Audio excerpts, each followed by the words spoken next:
Let's talk inflation and how it impacts mortgage rates.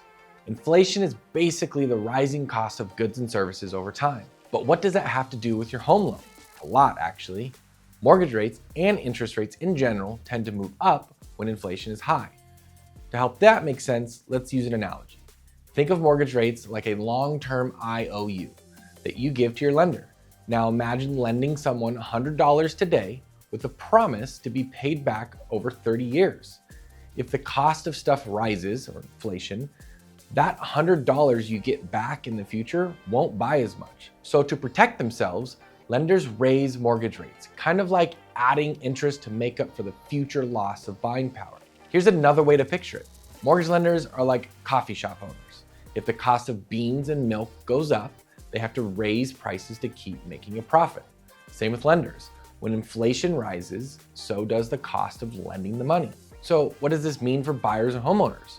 When inflation is high, you'll typically see mortgage rates rise too.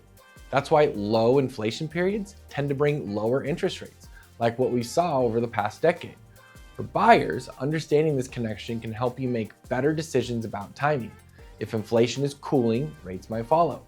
Because we're dealing with long terms like 30 years, it can take lenders quite a while to truly believe inflation is lowering and to see this reflected in your everyday mortgage rate. So let's bust a couple common myths. If inflation is up today, mortgage rates go up tomorrow. Not quite that fast. Mortgage rates don't react instantly. Instead, they move based on where investors expect inflation to go in the future. So it's not just what inflation is now, it's what the market thinks inflation will be. Another myth, mortgage rates are only set by the Fed.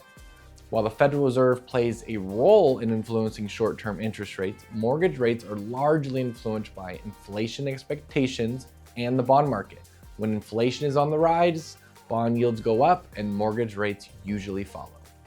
So the next time you hear the word inflation on the news, just know it's not just about gas prices and groceries. It's also influencing what you'll pay for a home loan. Understanding the connection between inflation and mortgage rates can help you make smarter decisions when it comes to buying or refinancing.